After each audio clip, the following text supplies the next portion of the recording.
Oi, pessoal, tudo bem?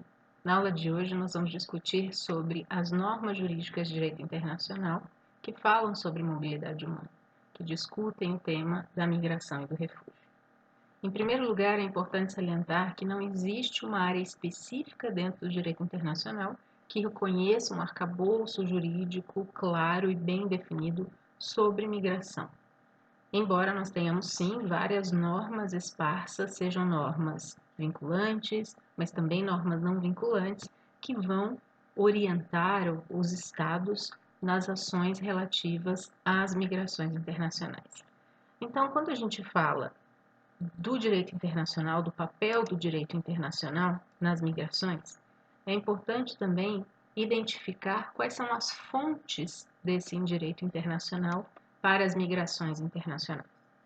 Se a gente olhar lá no artigo 36 do Estatuto da Corte Internacional de Justiça, nós temos, para o direito internacional, para a teoria geral do direito internacional, as chamadas fontes primárias do direito internacional e as fontes secundárias do direito internacional.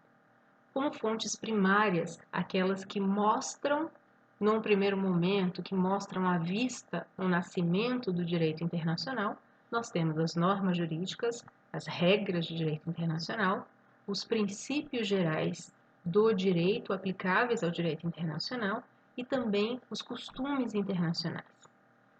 Se nós olharmos por uma outra vertente das fontes secundárias do direito internacional, também no artigo 36 do Estatuto da Corte Internacional de Justiça, temos a jurisprudência como uma fonte secundária e também a doutrina, como nós chamamos de direito, mas para as demais áreas seria a literatura jurídica em direito internacional. Indo para as fontes primárias, então, quando a gente fala de normas internacionais, é importante a gente olhar lá na Convenção de Viena sobre Direitos dos Tratados de 1969. O artigo 1º da Convenção de Viena vai definir o que é um tratado internacional. Segundo o artigo 1º, letra A, da Convenção de Viena de 69, tratado significa um acordo internacional concluído por escrito entre Estados e regido pelo direito internacional, quer conste de um instrumento único, quer de 2 ou mais instrumentos conexos, qualquer que seja a sua denominação específica. Eu quero chamar atenção, nesse artigo, para alguns elementos relacionados ao tratado internacional. Então, indo lá no início do enunciado da letra A do artigo 1º da Convenção de Viena, nós temos que tratado significa um acordo internacional, um acordo que pressupõe relação de vontade entre os estados, a questão dos plenipotenciários, pessoas que possuem plenos poderes para representar o ente estatal, a boa-fé na contratação, nos contratos, o acordo, o tratado internacional não deixa de ser uma forma de contrato entre partes, no caso entre estados, ou pode ser entre estados e organismos internacionais, ou entre organismos internacionais entre si. Então, quando a gente fala de um acordo, do tratado, o acordo, primeiro elemento, concluído por escrito, um segundo elemento, dentro da definição de tratado internacional. Esse acordo, necessariamente, segundo a Convenção de Viena sobre Direitos Tratados, tem que ser um instrumento escrito, não pode ser um acordo de cavalheiros, como nós tínhamos nos primórdios do direito internacional. Deve haver, então, um documento físico que comprove a existência desse acordo de vontades entre os estados, esses estados representados por seus plenipotenciários, por pessoas que são representantes oficiais desse estado. Para a Convenção de Viena também, esse acordo por escrito deve ser realizado entre estados e regido pelo direito internacional. Lembrando que os estados são sujeitos de direito internacional, não são os únicos sujeitos de direito internacional, mas são os sujeitos que, no caso da Convenção de Viena especificamente, são capazes, têm a capacidade jurídica de contratar, de realizar acordos com outros estados, regidos pelo direito internacional, quer conste de um instrumento único, quer de 2 ou mais instrumentos conexos. Esse outro elemento do artigo 1º, letra A, da Convenção de Viena sobre Direitos Tratados, vai dizer que não importa, ele significa que não importa o número de instrumentos, de anexos, de, enfim, documentos conexos ao tratado internacional para que ele seja considerado um tratado, um acordo entre Estados. Então, independentemente de ser um documento, dois ou mais documentos, continua sendo um tratado internacional. E algo que eu considero também extremamente importante, seguindo o enunciado do artigo, é qualquer que seja a sua denominação específica. Isso é bastante importante, até porque traz muitas dúvidas para estudantes de direito, mas principalmente para estudantes de outras áreas que não do direito, relacionado à nomenclatura ou, entre aspas, a força, ao poder que um tratado internacional teria pela nomenclatura que se dá. Cuidado com a literatura, porque tem alguns autores que dizem que um tratado, dependendo do nome que ele leva, ele é mais ou menos importante que o outro. Isso não é verdade, porque não existe hierarquia de acordo com o nome que se dá ao tratado internacional. O nome que se dá é simplesmente convencionado entre as partes. Existe uma tentativa no âmbito das Nações Unidas, por exemplo, de padronizar a nomenclatura de tratados internacionais a depender do tema, a depender do escopo do tratado. Mas, para a Convenção de Viena sobre Direitos Tratados, não importa se um tratado recebe o nome de convenção, de pacto, de protocolo, enfim, de qualquer outro nome que se queira dar ao tratado internacional, acordo, enfim, todos têm o mesmo peso jurídico. Claro que se a gente for olhar numa questão de quais normas se sobrepõem às outras, a gente vai entrar numa outra esfera do próprio direito internacional, da própria teoria geral do direito internacional. Mas aqui o que eu quero chamar a atenção de vocês é que um tratado internacional tem vários elementos e esses elementos são seguidos ou são entendidos de acordo com a Convenção de Viena sobre Direitos Tratados de 1969, que é uma norma costumeira, que era um costume internacional aplicado entre estados, entre entes estatais e passou a ser normatizado dentro desse tratado específico. A gente costuma dizer que a Convenção de Viena é um tratado sobre tratados, porque ele fala justamente das formas de se contratar no direito internacional. Então, entre as fontes do direito internacional para as migrações internacionais, nós temos como a fonte primária por excelência a norma jurídica ou o tratado ou o acordo, convenção, o nome que se queira dar ao acordo relacionado a temas da mobilidade humana. Uma outra fonte primária são os princípios gerais de direito, no caso, os princípios gerais de direito internacional. E não se assustem ao lerem o artigo 36 do Estatuto da Corte Internacional de Justiça, porque ele vai dizer que são os princípios gerais de direito das nações civilizadas.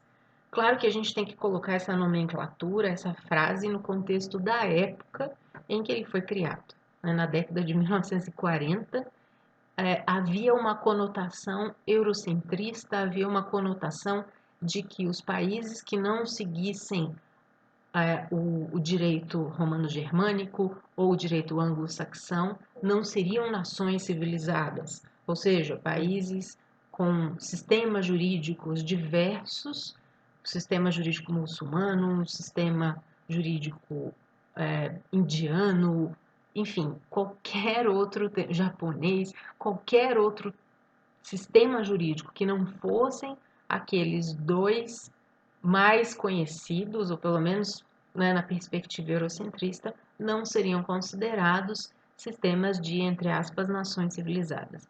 Então, eu recomendo apenas que ignorem essa parte, essa frase, nessa parte do próprio estatuto, porque não se aplica hoje a dizermos quais são nações civilizadas ou não e quais os critérios para se delimitar ou determinar quais nações seriam civilizadas em contraposição às não civilizadas, né? Isso geraria bastante debate, na verdade.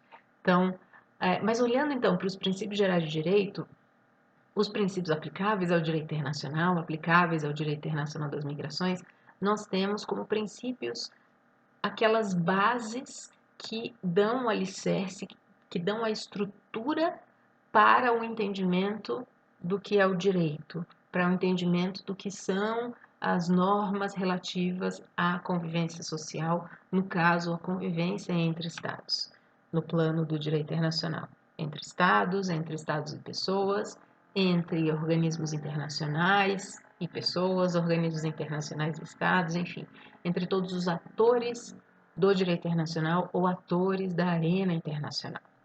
Então, entre os princípios gerais de direito, que são aquelas formas de conduta, né, dos atores das relações internacionais, sujeitos de direito internacional, exemplifico como, por exemplo, o princípio da cooperação, da autodeterminação dos povos, da proibição de ameaça ou uso da força, princípio da igualdade entre os Estados, princípio da igualdade de direitos, princípio da não intervenção, os princípios das soluções pacíficas de controvérsias, o princípio da boa-fé no direito internacional, enfim, entre muitos outros. Se a gente for levar para a perspectiva das migrações internacionais, esses princípios gerais de direito se aplicam, claro, os princípios de todo o direito internacional se aplicam, mas nós podemos identificar alguns específicos para migração e refúgio. Princípio, por exemplo, da não discriminação, o princípio do non-refoulement, ou o princípio da não devolução do direito internacional das pessoas refugiadas, o princípio, enfim, um princípio que é bastante controverso, mas que é uma das bases do próprio direito internacional, do domínio interno, domínio reservado dos Estados, que tem muitas implicações nas migrações internacionais, implicações importantes.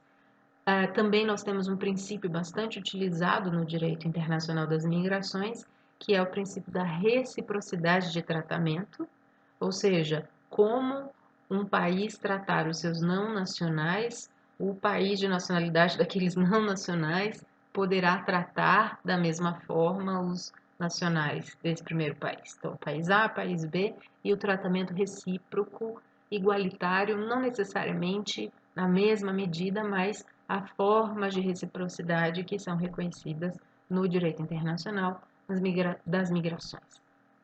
Por exemplo, uma questão relativa à reciprocidade de tratamento, que é um princípio geral utilizado nas migrações internacionais, é a questão da isenção de vistos para a entrada ou para a estada por determinado período ou determinada situação migratória do não nacional, da pessoa migrante.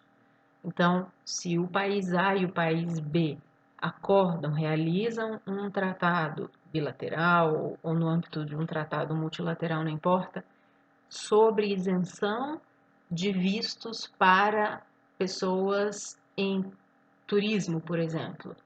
Os dois estados agirão da mesma forma, né, o que nós chamamos de reciprocidade e cooperação. Também serve não apenas para a questão de isenção de vistos, mas a isenção de passaportes, por exemplo.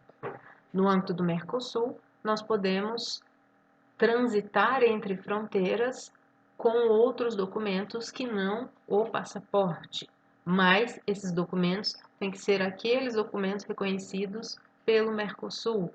No caso do Brasil, nós temos que usar a nossa identidade, nosso registro civil, nosso RG. Então, não adianta buscar outra documentação, uma carteira de motorista ou uma carteira, no caso de OAB ou de qualquer ordem, de qualquer grupo profissional, porque a determinação é que nós utilizemos o RG, certo? Então, cada país vai dizer qual forma de reciprocidade vai utilizar na questão da documentação, na questão do visto, enfim, etc.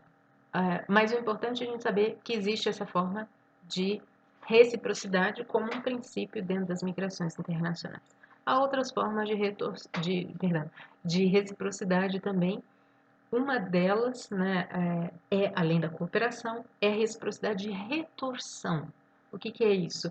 É quando há uma resposta do estado A ao estado B de uma forma negativa, não cooperativa. Então, por exemplo, quando os nacionais do estado A impedem que os nacionais do estado B ingressem no seu território, mesmo que eles estejam munidos de documento, de autorização de viagem, que é o visto, que tenham determinada quantia em dinheiro para permanecer no território do país A, o país A pode impedir que os nacionais do país B entrem no seu território. Como forma de resposta a essa situação colocada pelo país A sobre os nacionais do país B, o país B pode fazer o mesmo, com base na reciprocidade. Ele pode exigir os mesmos instrumentos, os mesmos documentos, ou ter as mesmas exigências que o país A fez com relação aos nacionais do país B.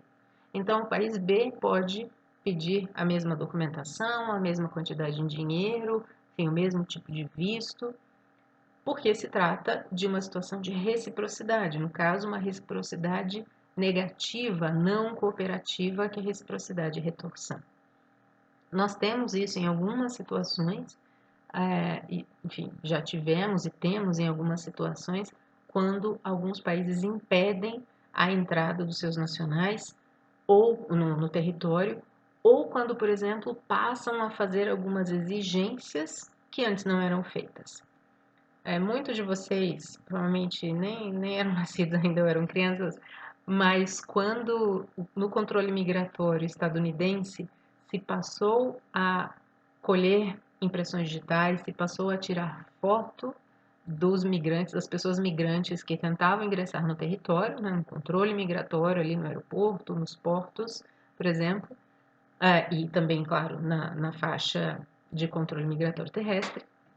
Mas quando se passou a fazer essa exigência, quando os Estados Unidos passaram a fotografar as pessoas migrantes para colocar numa base de dados específica, quando os Estados Unidos passaram a colher as digitais das pessoas migrantes que tentavam entrar no seu território, muitos países disseram: opa, já que os Estados Unidos fazem isso com os meus nacionais, eu também posso, eu, país, também posso fazer com relação aos nacionais estadunidenses, como uma forma de reciprocidade, um toma lá da cá. E essa reciprocidade também deveria ser na mesma medida, né? Então, passar a fotografar, passar a tirar as digitais, enfim.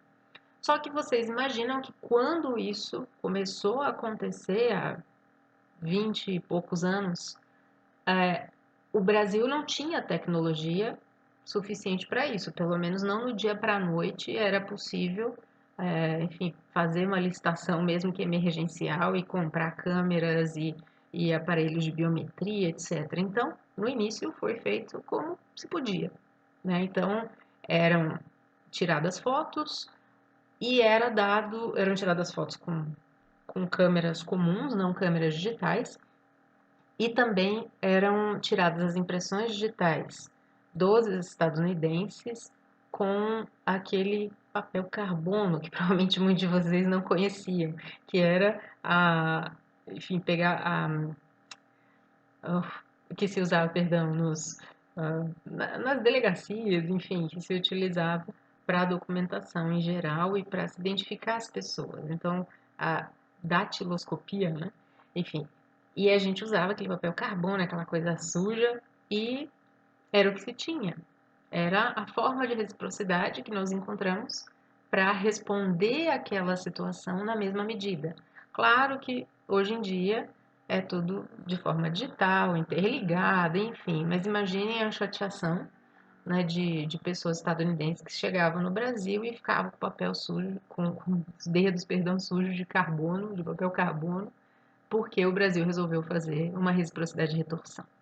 Só que o Brasil poderia fazer isso e os outros países também, justamente por esse princípio que engloba as migrações internacionais, certo?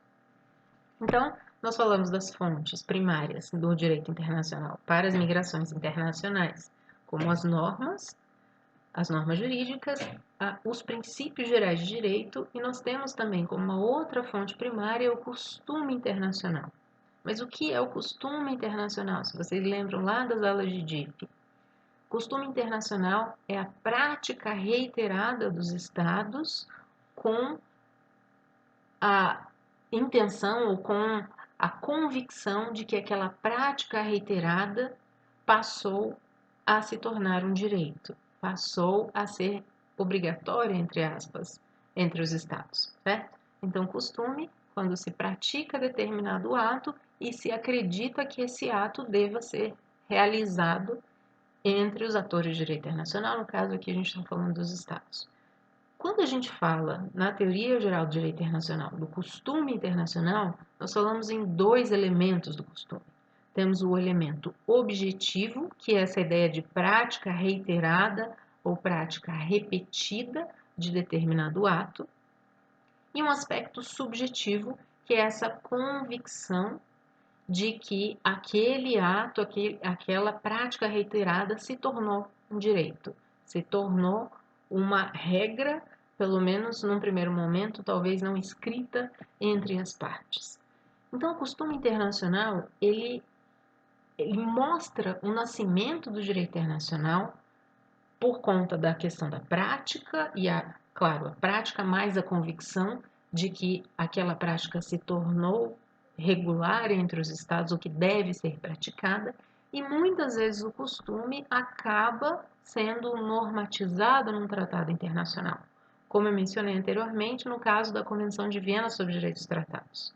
A Convenção de Viena de 69, o nosso tratado sobre tratados, ele, na verdade, é uma compilação dos costumes internacionais, e claro, com adições além de costume, mas foram costumes internacionais que eventualmente foram normatizados, assim como a Declaração Universal de Direitos Humanos, assim como algumas normas relativas ao direito do mar, assim como questões relacionadas às soluções de controvérsias, enfim, há N tratados que trazem no seu bojo costumes internacionais, atos que já eram praticados entre estados ou entre outros sujeitos de direito internacional e no qual se havia convicção de que esses atos passaram a gerar ou geraram direito, passaram a se tornar direito entre as partes. Quando a gente fala em costumes internacionais relativos à migração e ao refúgio, nós falamos na própria reciprocidade, de cooperação, reciprocidade de retorção. Nós falamos também na questão do domínio reservado dos estados, que na verdade não é um costume das migrações internacionais em si, mas enfim, é um princípio que já veio desde o nascimento do próprio Estado, e com o nascimento do direito internacional, o Estado, se a gente for olhar lá na Paz da Westfália, como sendo a gênese do que nós conhecemos hoje como Estados, mas o que esse domínio reservado implica? Né? Esse domínio reservado, ele na verdade é uma expressão da soberania dos Estados. Pelo domínio reservado, o Estado vai poder dizer quem pode entrar e permanecer no seu território, no seu domínio territorial. Essa questão da admissibilidade da pessoa migrante, ela também era em determinado momento um costume internacional, era um princípio e é ainda um princípio de direito internacional e em alguma medida foi normatizado pelo direito internacional. Não completamente, porque há muita divergência ainda sobre isso, né, sobre a questão do domínio reservado e os limites desse domínio reservado, mas a gente encontra subsidiariamente em alguns tratados internacionais sobre migrações internacionais a questão do domínio reservado. Não com essas palavras especificamente, mas dentro de alguns temas, como por exemplo a questão da não devolução, o princípio da não devolução do direito das pessoas refugiadas. Inclusive, a não devolução não é apenas um princípio de direito internacional, mas é também um costume do direito internacional das pessoas refugiadas e é também uma norma de direito internacional, do direito internacional das pessoas refugiadas, que está lá no artigo 33 da Convenção da ONU sobre o Estatuto dos Refugiados, de 1951. Então, a questão da não devolução, que a gente vai discutir melhor na aula sobre refúgio, ela perpassa, todos as fontes do direito internacional, as fontes primárias e também as secundárias.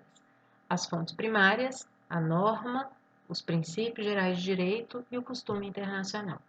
E também o non-refoulement, ou a não devolução, está nas fontes secundárias do direito internacional das pessoas refugiadas, que são a jurisprudência e a doutrina / literatura jurídica. Então é importante a gente olhar sob a perspectiva de que há situações no direito internacional, e especificamente aqui com relação à migração e ao refúgio, que estão lá atrás, na gênese do direito internacional, até antes dela, na verdade, como um costume, como uma prática reiterada dos Estados, com a convicção de que ela se tornou direito entre as partes, como também um princípio do direito internacional e como uma norma jurídica já mais recentemente, provavelmente, né, com relação a temas de migração e refúgio. Com relação às fontes secundárias do direito internacional, lá do artigo 36 do Estatuto da Corte Internacional de Justiça, nós temos a jurisprudência, que é a análise do direito pelos tribunais e pelos juízes, desde que esses tribunais não sejam, obviamente, tribunais de exceção.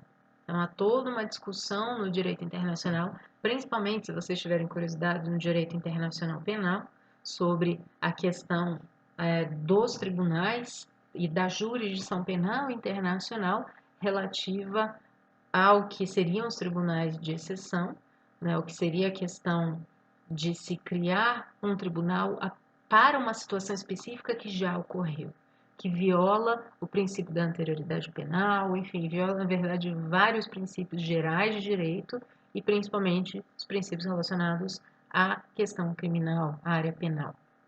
Então, é bastante interessante olhar por essa lente, olhar pela lente do direito internacional penal, a questão da formação dos tribunais internacionais. Mas aqui a gente vai voltar um pouquinho para a questão mais das fontes. Então, quando a gente fala em jurisprudência, que é fonte do direito internacional das migrações e o direito internacional das pessoas refugiadas, nós olhamos também para essa criação dos tribunais, para o entendimento dos juízes, sejam os tribunais domésticos, internos ao Estado, ou sejam os tribunais internacionais, tribunais de direitos humanos ou Corte Internacional de Justiça, que é um tribunal entre Estados, sejam cortes de arbitragem, enfim. Há toda uma gama de possibilidades de se criar jurisprudência ou de se trazer jurisprudência como uma fonte secundária do direito, e especificamente dentro das migrações internacionais nós temos também já um arcabouço de jurisprudência bastante considerável, principalmente, claro, se a gente for olhar para o sistema europeu de direitos humanos, para a Corte Europeia de Direitos Humanos, que tem muitos casos relacionados à migração e refúgio. Dentro dos tribunais domésticos também, há alguns países que têm maior número de casos relacionados à migração e refúgio, o que não é a situação que nós encontramos no Brasil, mas no Brasil nós temos sim tido um aumento da judicialização da migração e do refúgio. Né? A gente vai ter uma aula específica também sobre a questão da judicialização e por que ela é tão importante para garantir o acesso a direitos das pessoas migrantes e refugiadas no país. Olhando agora para a última fonte secundária do direito internacional, nós temos o que está lá no Estatuto da Corte Internacional de Justiça como a doutrina. Essa palavra não soa bem fora do direito. Na verdade, nem deveria soar muito bem dentro do direito, mas eu traduzo aqui como literatura jurídica.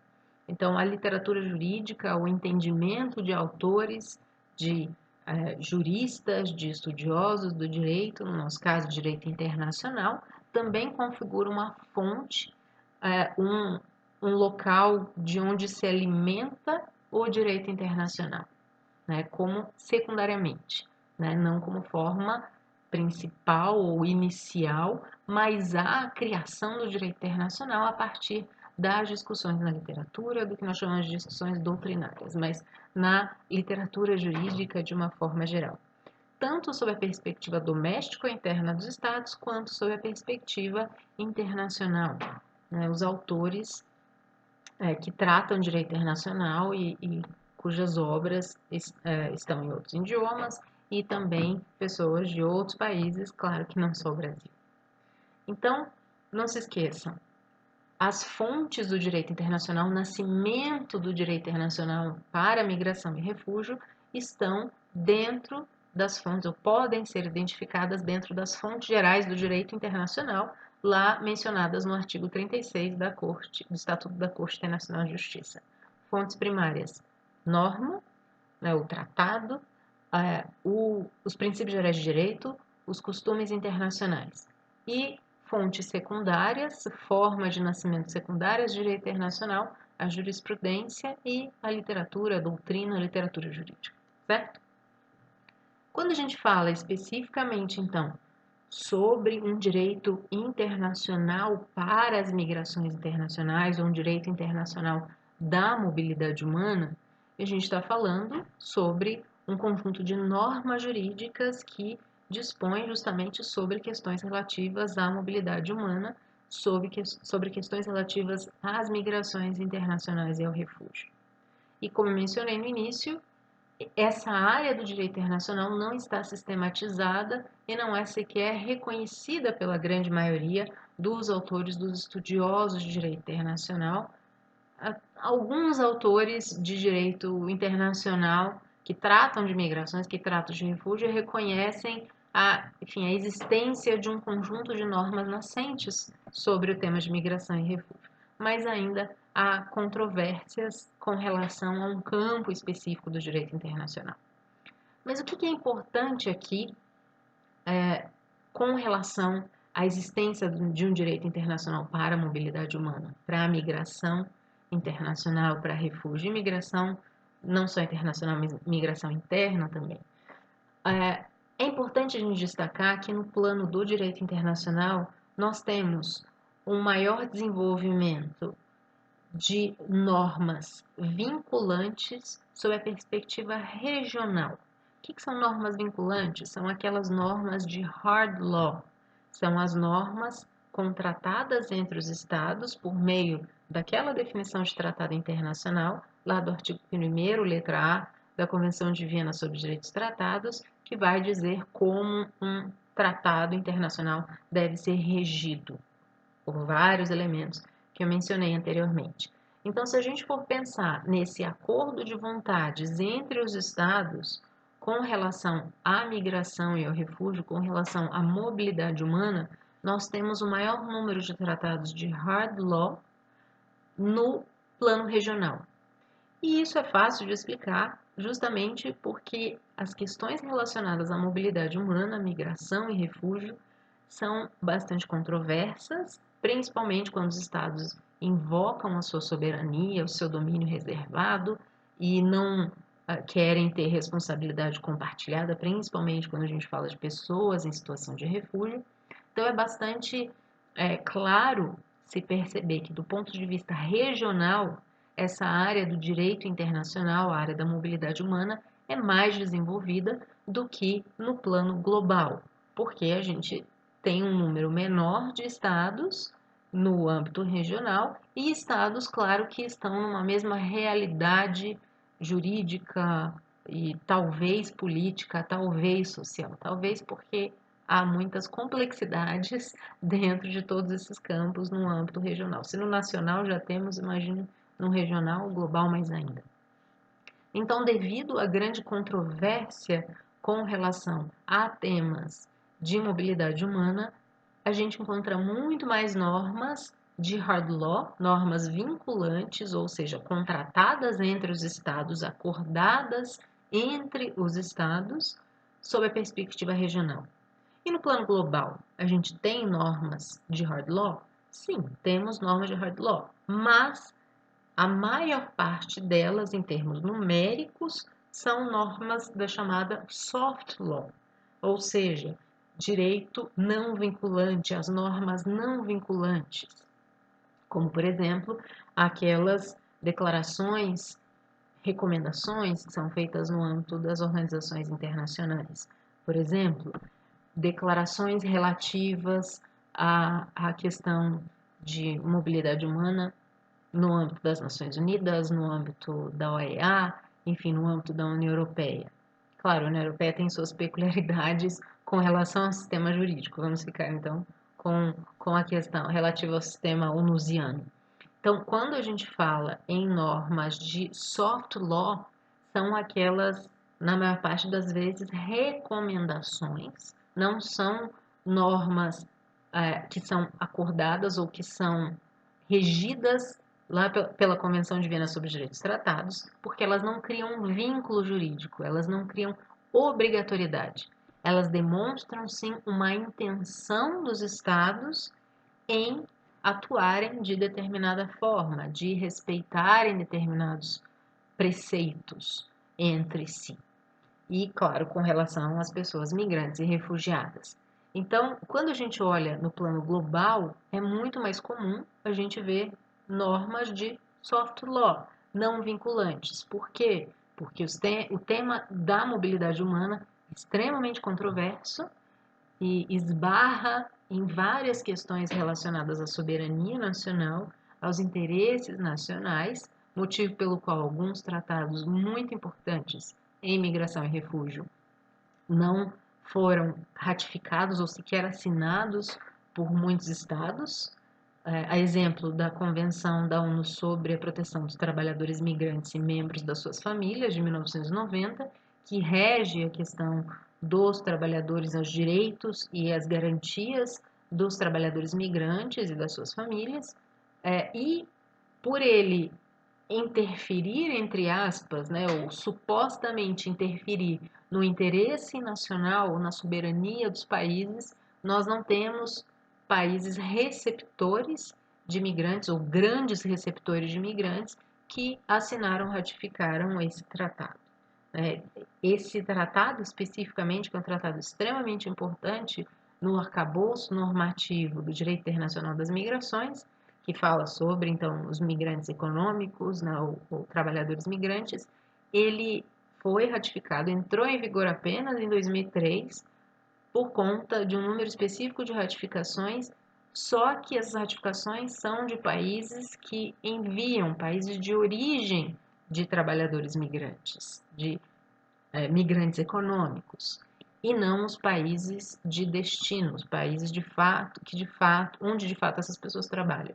Então, é importante a gente olhar, quando for olhar todo o arcabouço jurídico ou as normas esparsas, né, ao fim do direito das migrações, do direito relacionado à mobilidade humana, é importante a gente olhar o contexto político, porque ele vai mostrar para a gente por que existem normas de hard law, porque existem normas de soft law, porque um Estado age de uma determinada maneira com relação às pessoas migrantes e refugiadas e outro Estado atua de outra forma.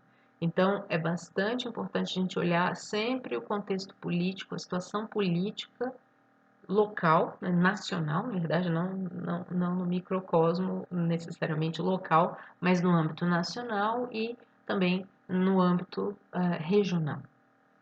Quando a gente olha sob a perspectiva das normas gerais do direito internacional e as normas específicas, nós encontramos alguns enunciados relativos à mobilidade humana.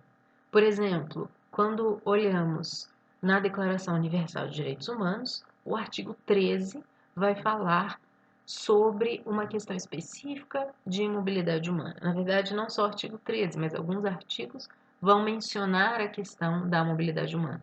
Então, lá no artigo 13 da Declaração Universal de 1948, temos: toda pessoa tem o direito de livremente circular e escolher a sua residência no interior de um estado. Então, direito de mobilidade humana, de mobilidade no território estatal.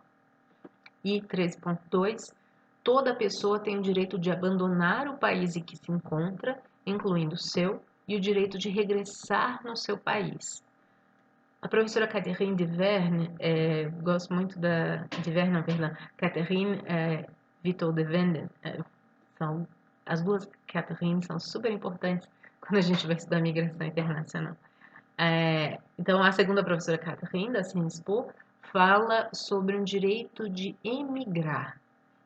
O artigo 13.2 da Declaração Universal de Direitos Humanos fala de um direito de emigrar, de poder sair do seu país e retornar ao seu país. Por quê? Porque, diante do costume internacional, o Estado, e também de princípios relacionados à mobilidade humana, o Estado tem a obrigação de receber e de manter no seu território os seus nacionais. Pessoas para quem ele, Estado, concede, dá a sua nacionalidade, o seu vínculo político, jurídico de relação com essa pessoa, com esse indivíduo. Então, quando o artigo 13.2 da Declaração Universal fala em emigração, que uma pessoa pode sair do seu país, ou seja, tem o direito de mobilidade internacional interna do seu país, e o Estado é obrigado a receber essa pessoa de volta, esse artigo vai falar, segundo a professora Catherine Vitor de Venden, sobre um direito de emigrar, o droit d'émigrer, não um direito de imigrar, cuidado. Então, a Declaração Universal, segundo a professora Catherine e depois outras pessoas que a seguiram, não fala sobre o direito de imigrar, um direito de um não nacional chegar em outro país que não aquele país de sua nacionalidade, mas sim um direito de emigrar, do nacional sair e retornar ao seu país. Também lá na Declaração Universal de Direitos Humanos, o artigo 14 é bastante interessante, bastante importante também. Na verdade, os artigos que vão tratar de migrações internacionais na Declaração Universal de Direitos Humanos são 13, 14 e 15, principalmente. Todos, obviamente, se aplicam à mobilidade humana, à migração e refúgio. Mas, quando a gente vê especificamente sobre as lentes na mobilidade humana, nós vamos olhar principalmente os artigos 13, 14 e 15 da Declaração Universal de Direitos Humanos. O artigo 14 vai falar sobre o direito de asilo. Lá diz, no 14.1, toda pessoa sujeita à perseguição tem o direito de procurar e de se beneficiar de asilo em outros países. O direito de buscar asilo, não o direito de receber asilo. Cuidado. Também tem esses trick questions, ou essas situações que a linguagem jurídica vai mostrar para a gente e ela pode ser interpretada de uma forma mais restritiva ou forma mais ampla pelo operador do direito, né? No caso, no controle migratório ou pelas autoridades migratórias de um determinado estado. O artigo 14.2 da Declaração Universal vai dizer: este direito não pode, porém, ser invocado no caso de processo realmente existente por crime de direito comum ou por atividades contrárias aos fins e aos princípios das Nações Unidas. Esse artigo, o 14.2, está também na Convenção da ONU sobre o Estatuto dos Refugiados de 1951, como uma forma de exceção do reconhecimento da condição de pessoa refugiada, que também é importante a gente verificar atentamente. Então, olhando lá para o artigo 14 da Declaração Universal, nós temos o direito de buscar asilo. Uma pessoa pode sim pedir asilo, e eu já vou explicar no que consiste esse direito de asilo. Mas a Declaração Universal não fala no direito de receber. A gente acha que se a pessoa tem direito de buscar, ela tem direito a receber. Não necessariamente. Aí que está a questão da linguagem jurídica, mas principalmente a interpretação que o agente estatal e que a lei doméstica, a lei nacional, pode dar a esse artigo. Aliás, um parênteses aqui, a Declaração Universal, então, advinda de costume internacional, é uma norma de soft law, foi transformada numa norma de soft law em 1948, foi a segunda norma jurídica a existir no contexto das Nações Unidas, da ONU. A primeira foi a Convenção da ONU sobre Prevenção e Punição do Crime de Genocídio, e no dia 9 de dezembro de 48, no dia 10, dia seguinte, foi a Declaração Universal de Direitos Humanos, que é uma norma de soft law, uma norma não vinculante, mas uma norma que traz princípios gerais de direito, que traz costume internacional, aquela prática reiterada dos Estados com a convicção de que essa prática gerou um direito, e também é interessante que ela foi colocada, foi inserida nas legislações domésticas como uma consequência quase que natural, lógica, na verdade, dos direitos humanos, da proteção internacional de direitos humanos. Então, é bastante interessante olhar também a lente da gênese do direito internacional dos direitos humanos, ou da proteção internacional da pessoa humana, que também já é outro campo do direito internacional. Olhando lá no artigo 15, voltando, fechando parênteses, o artigo 15 da Declaração Universal de Direitos Humanos, ele fala sobre o direito à nacionalidade. Então, artigo 15.1, todo indivíduo tem o direito a ter uma nacionalidade. A pessoa tem o direito de possuir esse vínculo político-jurídico com o Estado. Ela tem o direito a ter uma nacionalidade, portanto, ela não deveria ser apátrida, não deveria. Não existe um direito de não ser apátrida, existe um direito de ter nacionalidade, dá para entender? O direito de ter uma nacionalidade, certo? Mas, enfim, não vou polemizar aqui. Artigo 15.2 da Declaração Universal de Direitos Humanos diz: ninguém pode ser arbitrariamente privado da sua nacionalidade, nem do direito de mudar de nacionalidade. Esse inciso 2 do artigo 15 é extremamente importante, ele foi bastante discutido na Corte Internacional de Justiça e, claro, teve repercussões como uma fonte secundária de direito, né, que é a jurisprudência, em outros tribunais internacionais, sobretudo tribunais regionais de direitos humanos. Eu me refiro especificamente à Corte Europeia de Direitos Humanos e também aos tribunais domésticos. Nós já tivemos discussões, poucas, mas algumas, sobre essas questões relacionadas à nacionalidade, a possibilidade de mudar de nacionalidade dentro da nossa jurisprudência brasileira. Mas o que é interessante aqui?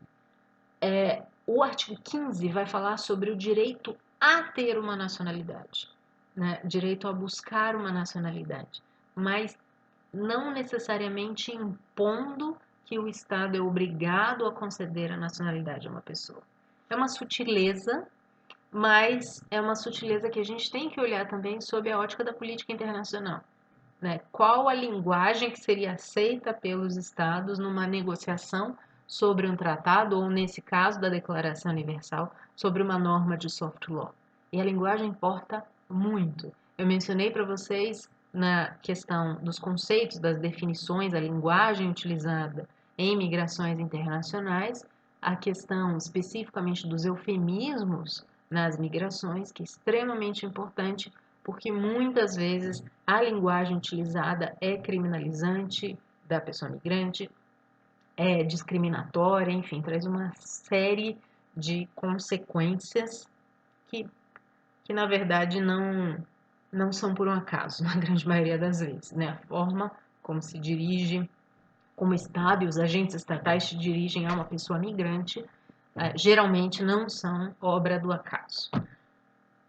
Então, explicando um pouquinho, né, já encaminhando quase que para o final desta aula, explicando um pouco o direito de asilo. Quando a gente olha lá no artigo 14 da Declaração Universal, mencionei para vocês, toda pessoa que sofre uma perseguição, no caso, né, se a gente for olhar lá no artigo 1º da Convenção da ONU sobre Estatutos de Refugiados, um fundado temor de perseguição, toda pessoa que sofre qualquer forma de perseguição, que acredita estar numa situação de perseguição, tem direito a buscar asilo.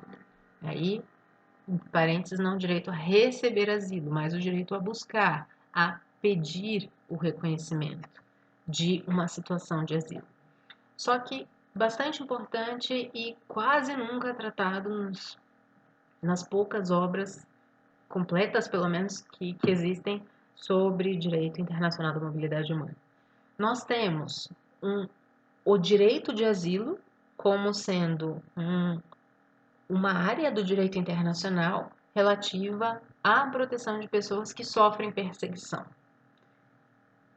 Formas diversas de perseguição, mas que sofrem perseguição, que acreditam estar numa situação de perigo, de perseguição. Então, nós temos o direito de asilo, o direito de buscar asilo.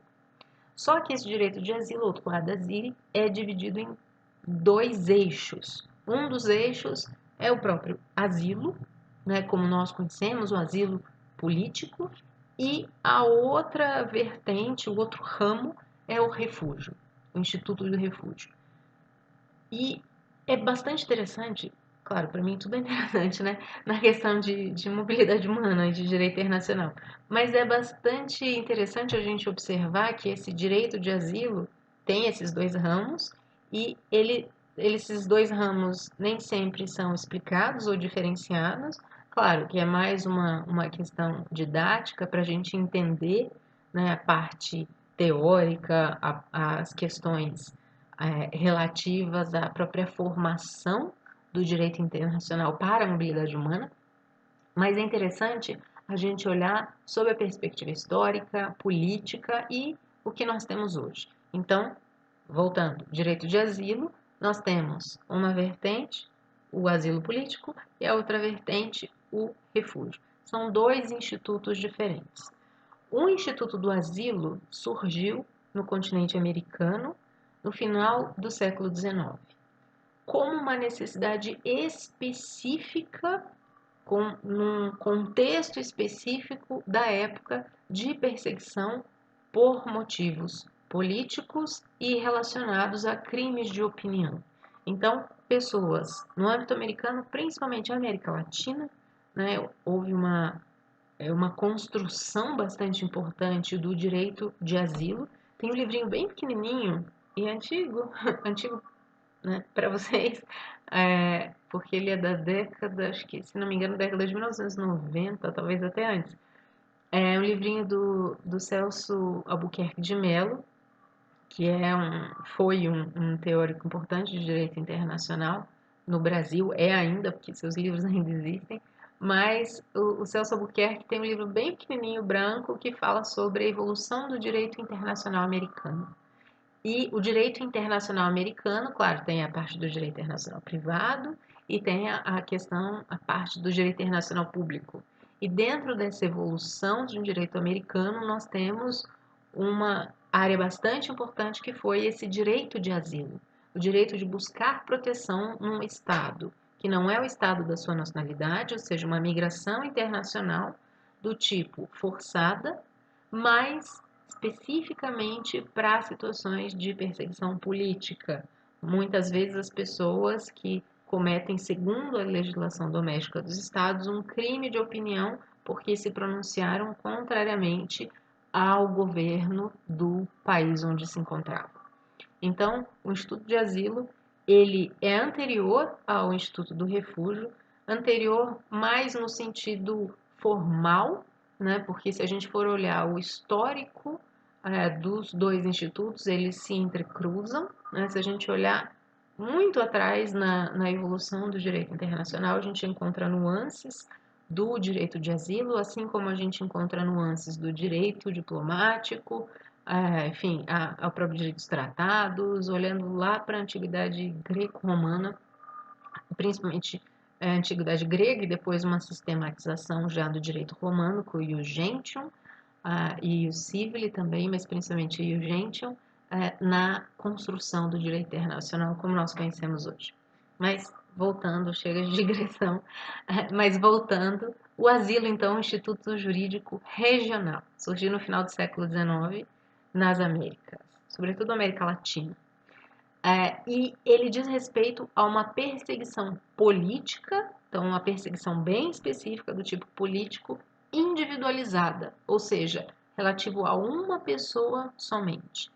E para que o asilo seja reconhecido, o asilo político, é necessário que haja uma efetiva perseguição, que ela seja atual, que ela seja corrente e que ela de fato seja comprovada, seja pública e notória. E nós temos várias formas do asilo ocorrer, formas de mobilidade física da pessoa que solicita o asilo ou que tem um asilo político reconhecido.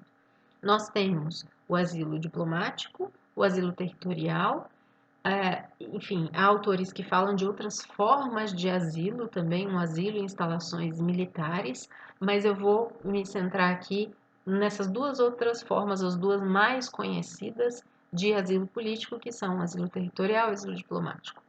O asilo diplomático ocorre quando uma pessoa busca proteção na embaixada de um país, não necessariamente só embaixada, consulado, de um país do qual ele não é nacional.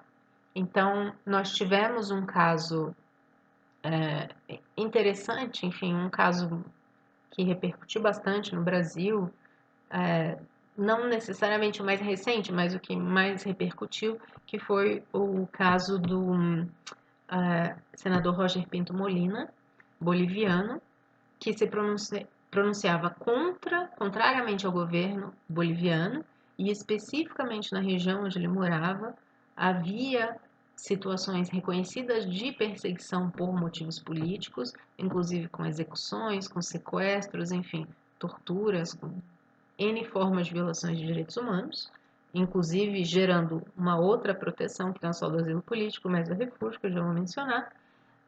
Então, a questão do Roger Pinto Molina ficou bastante nítida quando ele foi buscar o asilo diplomático na Embaixada Brasileira em La Paz, na representação diplomática brasileira. Ele ficou 1 ano e 4 meses dentro da Embaixada Brasileira, como lá em La Paz, na Bolívia, como um asilado político, ou seja, ele era reconhecido como uma pessoa que deveria ser, que era protegida pelo Estado brasileiro, mas dentro de uma repartição pública, né? Parece uma coisa meio antiga de falar, mas dentro de um órgão público, melhor dizendo, brasileiro no exterior. Não significa que é um território brasileiro no exterior. Cuidado com essa questão de dizer que embaixada, consulado, instalações militares são território do país no exterior. Não, são áreas concedidas, né, que para fins específicos e onde há um respeito às imunidades consulares, imunidades diplomáticas, enfim, a próprias instalações militares, há um reconhecimento e há um respeito à atuação do país em território estrangeiro, em território de outro país, mas não necessariamente que aquilo é um território ultramarino, extraterritorial, enfim, há toda uma discussão no direito internacional. Inclusive, recomendo que vocês leiam manuais de direito internacional, e eu recomendo um manual de direito internacional público, editado, reeditado, atualizado pelo professor Paulo Borba Casella. Eu vou deixar dentro da bibliografia de vocês. Então, voltando, né? Falei sem digressão, mas tá aqui de novo. Asilo diplomático quando a pessoa busca proteção dentro de um órgão público de representação no exterior. Então, no caso, o Roger Pinto Molina ficou 1 ano e 4 meses na Embaixada Brasileira em La Paz. Ele tinha um asilo diplomático, certo? Agora, asilo territorial é quando a pessoa não nacional, a pessoa que sofre uma perseguição política, está fisicamente dentro do território do Estado. Vejam, o território físico, a delimitação espacial do Estado, não a embaixada, não o consulado, não uma representação militar do Estado, porque elas não são extraterritoriais, né? Elas são formas de representação no Estado estrangeiro. Então, quando a gente fala em asilo territorial, a gente fala nos limites geográficos do Estado, sob a soberania estatal. Limites, aí voltando de novo, fazendo paralelo com outro tema de direito internacional, que é do domínio dos estados em direito internacional. Domínio terrestre, domínio aéreo, enfim, domínio terrestre, solo, subsolo, N assuntos muito interessantes também, mas que fogem à disciplina, fogem ao tema de hoje. Então, o asilo territorial, o Roger Pinto Molina teve quando ele passou a morar no Brasil, quando ele foi trazido para o Brasil, ao território brasileiro, e passou a morar aqui em Brasília. Até sua morte há não muitos anos, há poucos anos, por conta de um acidente aéreo. Mas, de toda forma, o Roger Pinto Molina, ex-senador boliviano, teve asilo diplomático na Embaixada Brasileira em La Paz e teve asilo territorial quando ele passou os limites territoriais fronteiriços do Brasil, da Bolívia com o Brasil, foi trazido pelo hoje embaixador, na época, ministro, acho que de segunda classe à época, Saboia, Eduardo Saboia, foi trazido e mais duas pessoas foi trazido para o Brasil e ele teve então seu asilo territorial, certo?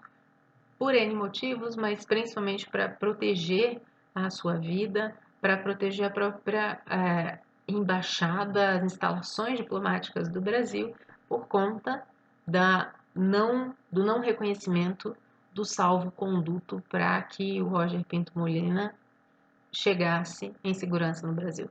Também isso é uma outra história bastante complexa e eu convido vocês a estudarem na bibliografia, na literatura do direito internacional e na jurisprudência sobre esses temas relativos à mobilidade humana. A gente tem um caso bastante interessante, caso Aya de la Torre, que fala sobre a Corte Permanente de Justiça Internacional, que fala sobre questões relacionadas a justamente asilo diplomático, asilo territorial, enfim.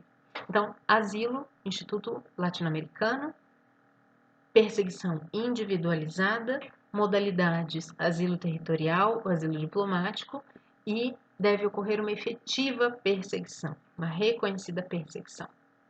Agora, quando a gente vai olhar uma outra vertente do quadro asilo, do direito de asilo, nós vamos olhar para o refúgio, o Instituto do Refúgio. O Instituto de Refúgio tem seu reconhecimento ou seu nascimento no início do século XX, mas, como mencionei, a gente pode olhar muito atrás ainda na história e encontrar alguns resquícios do Instituto do Refúgio.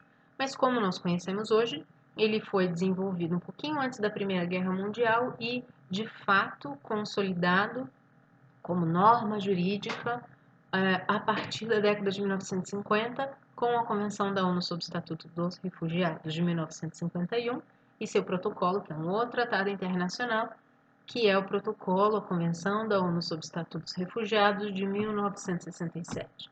Protocolo bastante importante porque ele modifica o escopo geográfico, o escopo temporal da Convenção de 51, que a gente vai tratar na aula sobre refúgio. Mas o refúgio, então, em contraposição ao asilo, é um instituto global. Asilo, um instituto jurídico regional, utilizado para além da América Latina, claro, porque o Estado pode escolher ter no seu ordenamento jurídico, no seu arcabouço normativo, também normas relativas ao asilo político, e o refúgio é um instituto global que surgiu no plano global e ele implica numa forma de perseguição que não necessariamente é só individualizada. Ela chamamos de uma perseguição generalizada.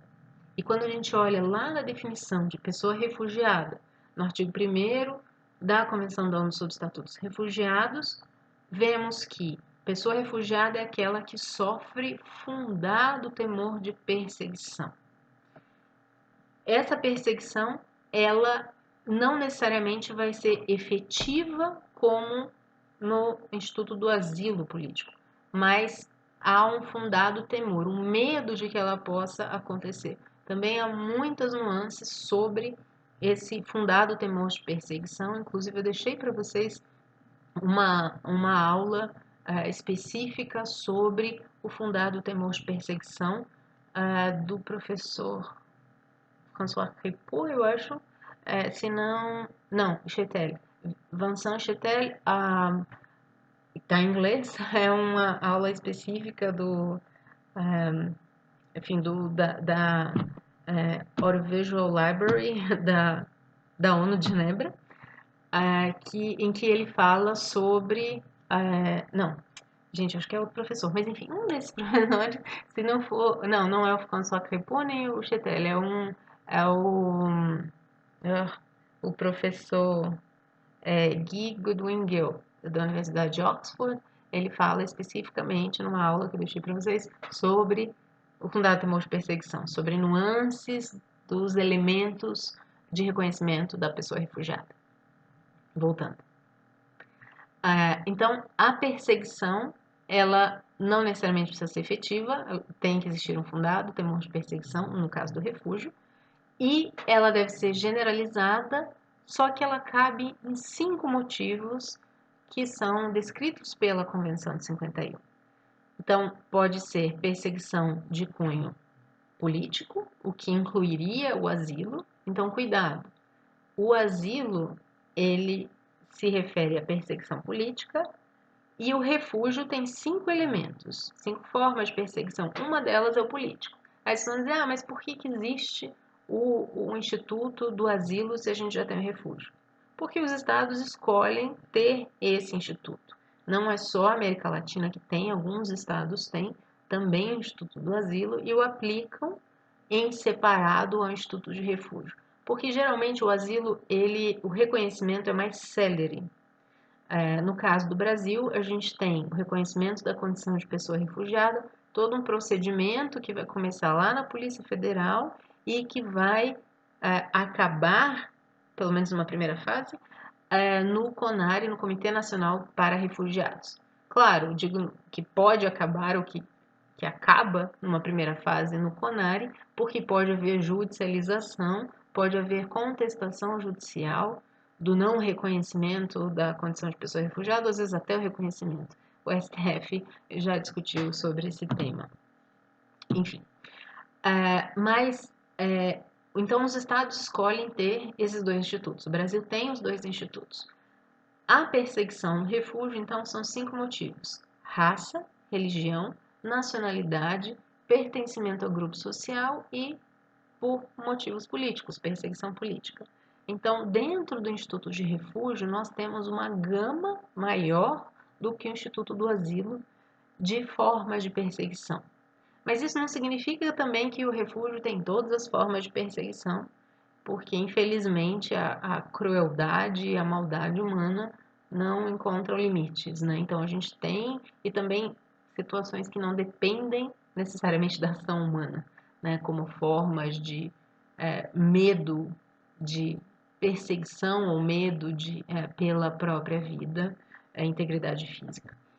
Então, a gente tem outras situações que não entram no refúgio, né? Pelo menos não no refúgio clássico da Convenção de 51 e do Protocolo de 67, mas a gente tem a possibilidade, dentro da legislação nacional, de se ampliar esse reconhecimento de situações em que as pessoas podem ser consideradas refugiadas, e a gente pode também, por outras vias, ter um reconhecimento próximo, ou um reconhecimento inspirado no refúgio, como a questão de proteção complementar, como a questão da proteção de imigrantes ambientalmente forçados. Enfim, também um outro tema que cabe dentro de migração e refúgio.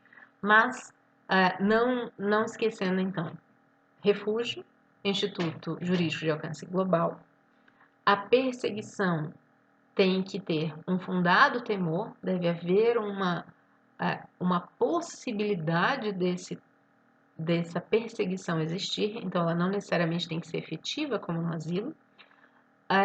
São 5 motivos de perseguição, pelo menos no âmbito da Convenção de 51, enquanto no asilo a gente tem uma, que é a perseguição política, geralmente um cometimento de um suposto crime político, e a proteção da pessoa em situação de refúgio ocorre fora do país da sua nacionalidade. Enquanto que no asilo a proteção pode ocorrer fisicamente dentro do país de nacionalidade, como é o caso do asilo diplomático. Eu mencionei a situação, o caso do Roger Pinto Molina, quando ele ficou na Embaixada Brasileira em La Paz ele tinha uma perseguição, uma proteção, um asilo dentro do seu próprio território do país de sua nacionalidade. Mas ele estava dentro da proteção do Estado brasileiro numa representação diplomática do Estado brasileiro, que tem toda a proteção lá da Convenção de 61, Convenção de 63, sobre relações diplomáticas da primeira e relações consulares da segunda. Então, o refúgio, ele demanda uma proteção fora do país de origem, enquanto o asilo demanda uma proteção que pode ser fisicamente dentro do país de origem, asilo diplomático, ou fisicamente fora do país de origem, que é o asilo territorial, certo? Então, não se esqueçam que dentro da perspectiva do direito de asilo, nós temos o asilo, Instituto do Asilo, político no caso, e o Instituto do Refúgio. O Instituto de Refúgio engloba também a perseguição por motivos políticos, mas ele tem nuances, tem diferenças com o Instituto do Asilo, certo? Não só em escopo de criação ou de aplicabilidade, mas também com relação ao tipo de norma, com relação à forma com a qual essa perseguição deve ser entendida e, enfim, e o próprio escopo da proteção física da pessoa. Mencionando já no final desta aula o arcabouço normativo do regime de refúgio ou das normas sobre refúgio. Nós temos, como mencionei, a Convenção da ONU sobre os Status dos Refugiados, de 51, o seu protocolo de 1967, mas dentro do refúgio nós temos também, inicialmente, claro, esses dois tratados internacionais, mas nós temos um entendimento de que a proteção das pessoas refugiadas engloba também pessoas em outras situações, que não só em refúgio. Com o tempo, o Alto Comissariado da ONU para os Refugiados, o Acnur, acabou tendo competências que extrapolam a condição de pessoa refugiada. Também ele tem competência, o Instituto de Refúgio, ao mesmo tempo, também teve essa adição, por assim dizer, de temas relacionados à migração forçada, sim, à migração que pode ser forçada no âmbito interno, que é a questão dos deslocados internos. Então, dentro dos deslocados internos, a gente tem como arcabouço jurídico uma norma de soft law, uma norma não vinculante, que são os princípios orientadores do deslocamento interno, aprovados pela ONU em 99, finalzinho de 98, início de 1999, e que traz uma gama de proteção maior do que o refúgio, mas especificamente para pessoas que se deslocam, que migram forçadamente dentro dos limites territoriais de um país, certo? Também um outro tema que foi incluído com o passar do tempo nesse Instituto do Refúgio e na própria proteção conferida ao Acnur em campo é a questão das pessoas apátridas, das pessoas que não têm nacionalidade. Olhando para o arcabouço jurídico das pessoas apátridas, nós temos a Convenção sobre o Estatuto dos Apátridas de 1954, que fala sobre a questão da patridia, que reforça a questão do direito a ter uma nacionalidade. E também nós temos a Convenção para a Prevenção e Redução da Apatridia de 1961, que enfim, traz elementos para que a legislação nacional impeça que as pessoas não tenham nacionalidade, seja no nascimento ou seja em outro momento da vida, que não sejam pessoas apátridas, justamente porque pessoas apátridas não têm proteção de nenhum Estado e por isso tem toda sorte de dificuldades que vocês podem imaginar, desde obter documentação até realizar quaisquer atos da vida civil. Então, dentro das normas de refúgio, nós temos no plano global, nós temos as convenções, a Convenção sobre o Estatuto dos Refugiados, 51, Protocolo de 67, mas temos também, como incluída um pouco depois, né, não tão depois nesse caso, mas incluída também nesse regime de refúgio, a questão das pessoas apátridas, então a Convenção de 54 sobre o Estatuto dos Apátridas e a Convenção de 61 para a redução dos casos de apatridia. E temos, no âmbito global também, mas já numa norma de soft law, os princípios norteadores do deslocamento interno. Se a gente for pensar em normas regionais de refúgio, um regime regional, nós temos normas nos sistemas de direitos humanos, mas também temos normas, temos acordos bilaterais e, por vezes, multilaterais também fora de sistemas de direitos humanos, que são realizados entre países, por exemplo, asiáticos, países da Oceania, que não têm um sistema próprio de direitos humanos, como temos o sistema de direitos humanos interamericano, o sistema de direitos humanos europeu e o sistema de direitos humanos africano. Mas, então, é possível que a gente tenha normas, na verdade, nós temos normas tanto de hard law quanto soft law dentro da perspectiva regional. E como eu mencionei antes para vocês, a gente encontra muito mais normas de hard law, normas vinculantes no plano regional do que global, justamente pela forma com a qual o tema da migração e do refúgio, o tema da mobilidade humana é tratado. Olhando para as normas de asilo nas Américas, nós temos a Convenção de Montevidéu sobre Asilo Diplomático, de 1954, e a Convenção de Montevidéu sobre Asilo Territorial, também de 54, que vão fazer essas distinções sobre a proteção da pessoa asilada. Com relação a refúgio nas Américas, nós temos, no plano regional, Declaração de Cartagena sobre os refugiados nas Américas de 1984, que é extremamente importante porque ela ampliou o conceito de pessoa refugiada, não da Convenção de 51, mas ela ampliou no âmbito regional e, por consequência, nas legislações domésticas, não apenas das Américas, mas países fora das Américas que, inspirados na ampliação do conceito de pessoa refugiada ou de proteção às pessoas refugiadas, acabou dando também em outros contextos nacionais.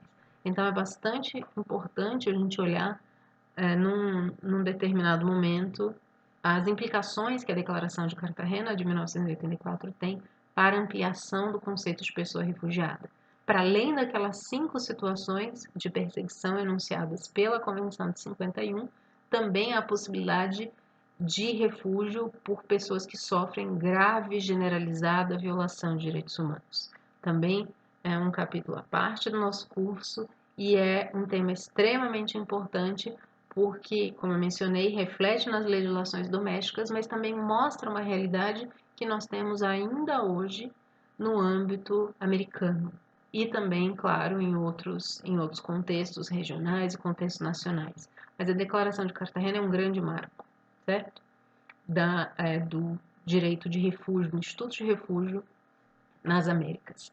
E nós temos também várias outras normas, algumas de soft law e poucas, nesse caso, de hard law, mas que dizem respeito à questão do refúgio no âmbito americano. Nós temos dentro do sistema europeu, dentro do sistema africano, enfim, há uma série de normas jurídicas bastante importantes sobre o tema da migração e do refúgio no âmbito global, mas também no plano regional. A gente não pode esquecer de olhar o tema da mobilidade humana sob a perspectiva regional e sob a perspectiva doméstica, dentro das fontes do direito internacional, dentro do arcabouço normativo para a migração e refúgio, para a mobilidade humana, dentro do direito internacional. Então, relembrando, um resumo, quase resumo da aula, as fontes lá do artigo 36 do Estatuto da Corte Internacional de Justiça, fontes primárias e fontes secundárias do direito internacional, fontes primárias, norma, princípios gerais de direito e costume internacional, e fontes secundárias, jurisprudência e doutrina, leia-se como literatura jurídica doutrina, que mostram a gênese e o nascimento de normas relativas à mobilidade humana, a temas de migração, refúgio, incluindo aí o deslocamento interno, as migrações forçadas, as migrações voluntárias, enfim, toda sorte de temas relacionados ao tema das migrações no direito internacional. Obrigada e até a próxima aula.